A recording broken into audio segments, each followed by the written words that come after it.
Assalamualaikum dan selamat sejahtera. Saya Sabri Jalil. Jumpa lagi kita dalam channel Dunia Saham.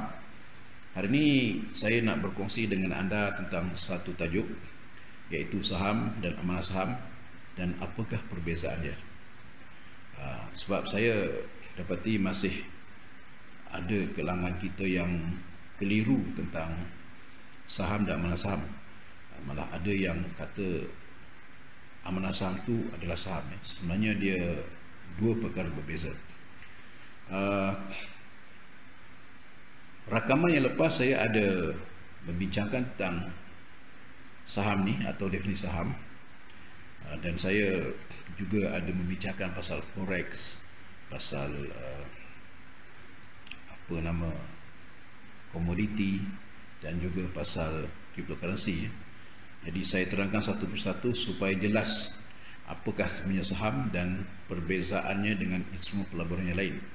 Jadi hari ini pula saya berbincangkan saham dan perbezaan dengan amanah saham.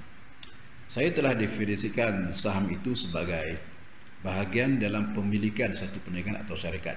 Itu yang sebenarnya saham. Apa pula dengan amanah saham? Dia ada kaitan dengan saham, tapi perbezaan amanah saham, dia ada melibatkan pihak ketiga, iaitu pengurus dana.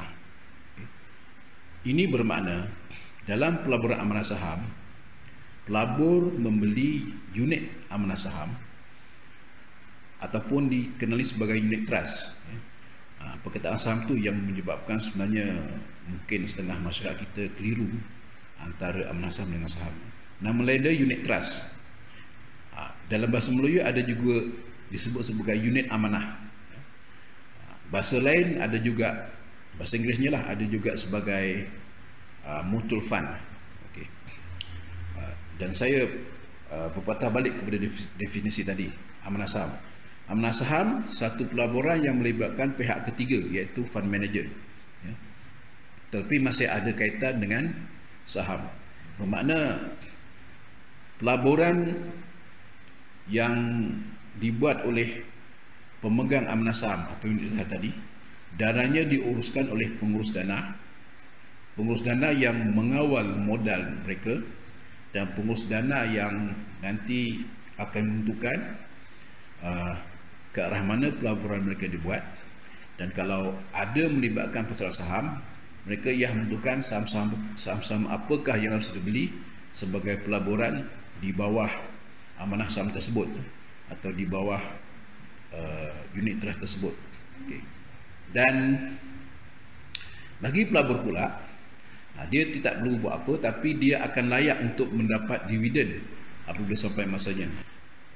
Berbanding dengan saham, penglibatan pelabur ada secara langsung dalam pasaran saham. Dia tak melalui pihak ketiga. Ada yang kata melalui remiser, betul melalui remiser, tapi remiser dia bukan orang yang menentukan saham apa yang harus dibeli oleh pelabur. Dia hanya sebagai memudahkan pelabur untuk buat pelaburan. Tapi keputusan nak melabur ataupun menentukan saham apa yang harus dibeli dalam pasar saham ditanggung oleh pelabur itu sendiri, ya. Dan juga bergantung kemahiran pelabur itu sendiri dalam membuat analisis dan sebagainya. Okay. Di Malaysia ni ada amanah saham yang diuruskan oleh agensi yang berkaitan kerajaan, contohnya PNB atau Permodalan Nasional Berhad.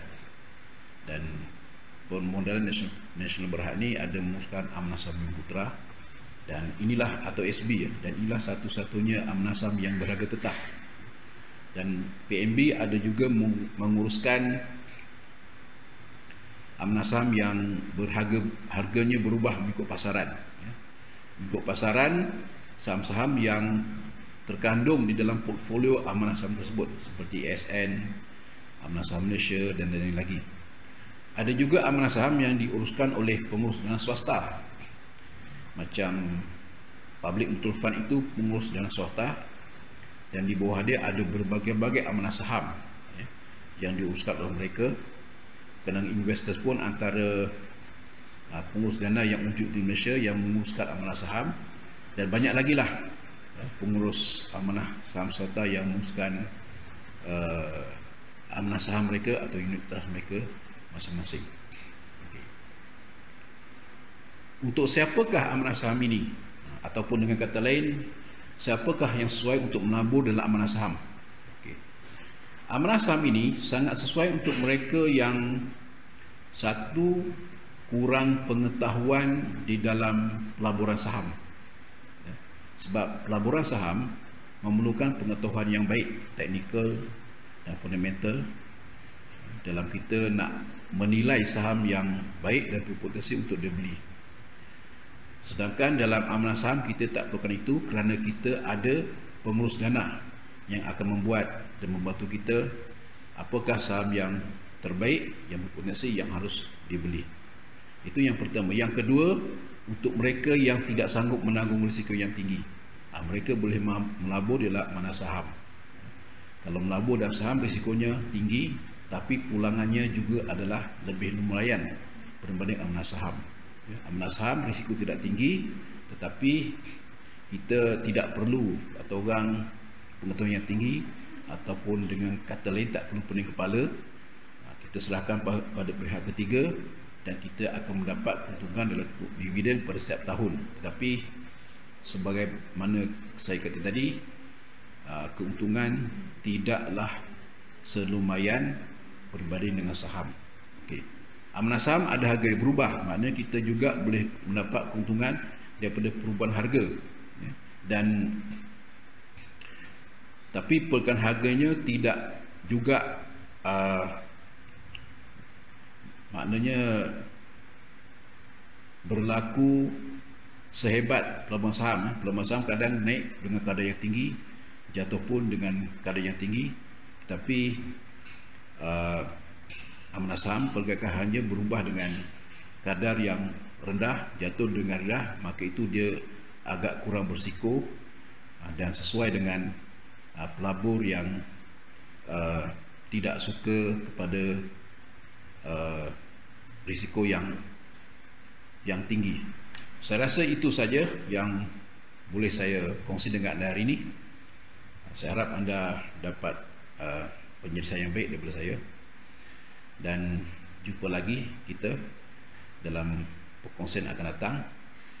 Dan saya harap anda juga dapat kongsikan video ini, video dalam bentuk pengetahuan keuangan ini, kepada rakan-rakan anda yang ingin memahami tentang pelaburan, terutama yang berkaitan dengan saham, dan juga yang mereka ingin meningkatkan pengetahuan dalam ilmu keuangan. Sekian, jumpa lagi kita di rakaman yang akan datang. Assalamualaikum warahmatullahi taala wabarakatuh.